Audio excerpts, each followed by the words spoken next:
Now it's easier to paint the engine and engine bay while it's inside, but we're going to go ahead and pull the engine. This will give it good even coverage, but it will also allow us to get into every nook and cranny of the engine. So I'm going to go ahead and I got this strapped up, but I'm going to grab John and we're going to get this engine pulled.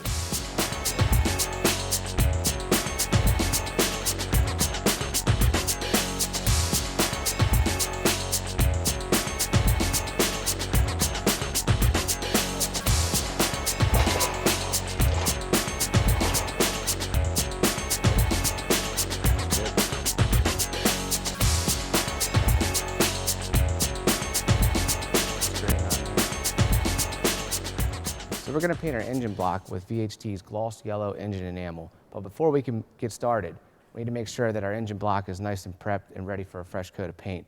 To do that, we're going to want to sand down the areas where there's some light rust and make sure that any areas there's any chipping, we get those nice and smooth to give it a fresh coat of paint. Once we have the area properly prepped, we'll go to our VHT gray primer engine enamel. We'll lay that down and then we'll lay on our gloss yellow engine enamel. So we want to make sure we get rid of the areas with loose rust, and then also any areas where there's engine enamel placed, we want to make sure we give it a light scuff with our scuff pad. So a wire brush will also take care of any loose paint that needs to come off. So we used our wire brush and our scuff pad and we removed any loose rust and chips of paint here. We got the surface as smooth as we can, and now we're going to hit it with our prep spray, and that'll give it a nice clean surface to put our primer down on. To use your prep spray, we want to spray it on liberally, and then we want to go back and wipe off the wet surfaces to make sure it's nice and dry to be ready for a fresh coat of paint. So since we have some bare metal and some of the paint from the previous projects on there, we're going to go ahead and use our VHT engine enamel and a light gray primer. This will allow it to give it a nice smooth surface for us to paint over with our yellow. Let's go ahead and get started.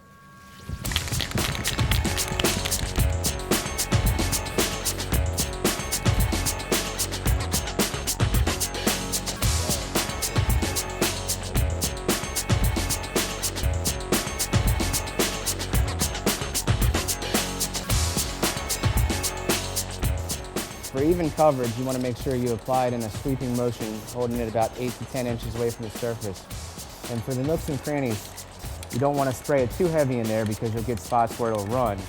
So make sure to still continue that even sweeping motion in an up and down manner to get into some of those hard to reach areas. So our primer's been drying for about an hour now, and it's dry to touch, as you can see here. So we're going to go ahead and lay down our color coat, which will be a nice gloss yellow. When applying this one, the same rules apply as our primer. We'll do 2 light coats followed by a medium coat, and we'll wait 10 minutes in between each coat. So VHT's engine enamel withstands temperatures up to 550 degrees, but it's also great for high temperature and also high performance.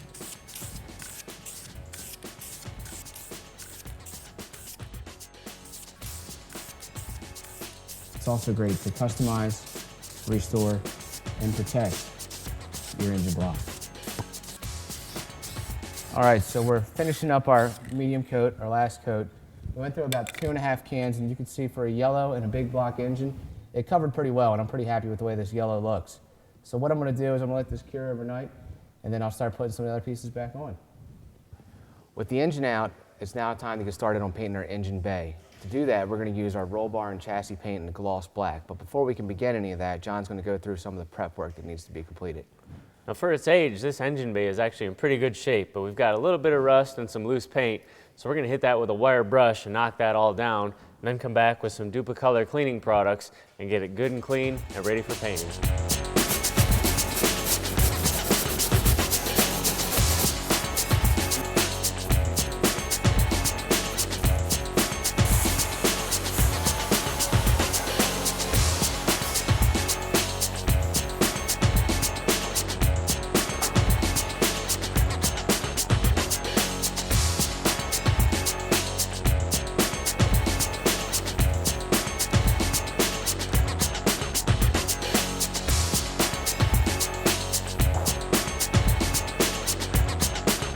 So we finished our sanding and using our prep spray. Now we have some areas where there's a little bit of rust that's left behind. We're not going to be able to solve that, but we can stop it from spreading using our VHT rust converter. The other good part about that is that once we spray the rust converter, it'll be a nice primed surface that we can be ready to paint on. There's some other areas where there's some bare metal, like here and on the front, That's where we're going to use our VHT self-etch primer. Our self-etch primer will work great for adhesion to bare metal, and it'll give it a great prime surface that we can paint on. To apply VHT's rust converter, you want to apply 2 to 3 light coats with no more than 2 minutes in between. Make sure to hold that about 8 to 10 inches away from the surface when spraying. Once it's converted, you'll notice that the surface turns black. That means you have a nice prime surface that's ready to be painted with your top coat. So VHT self-etch spray is great for bare metal. It'll give it maximum adhesion to allow for a great smooth looking top coat, and it'll also be corrosion resistant.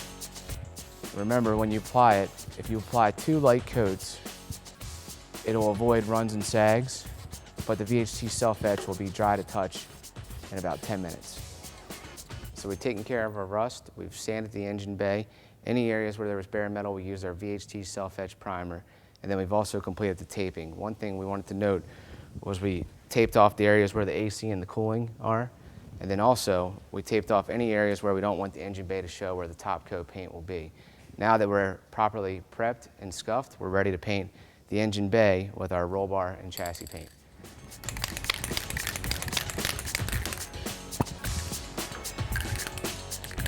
So to apply our roll bar and chassis paint, this is a self-priming formula.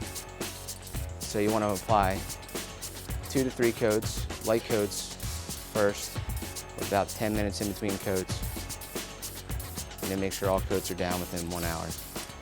So I laid down 3 coats of paint, the 2 light coats followed by 1 medium coat, and all in all I went through about 2 cans of our VHT roll bar and chassis paint. Now the gloss black is looking great, but it's also protected from chemicals, rust, and corrosion. We're going to let it dry about 24 hours, and then we'll go ahead and work on putting our engine back in. So we used our roll bar and chassis paint on our engine bay, but there's plenty of other applications that are great for roll bar and chassis paint. Show us what you could do on our Facebook page, and stay tuned as we continue to work on our 1972 Plymouth Satellite.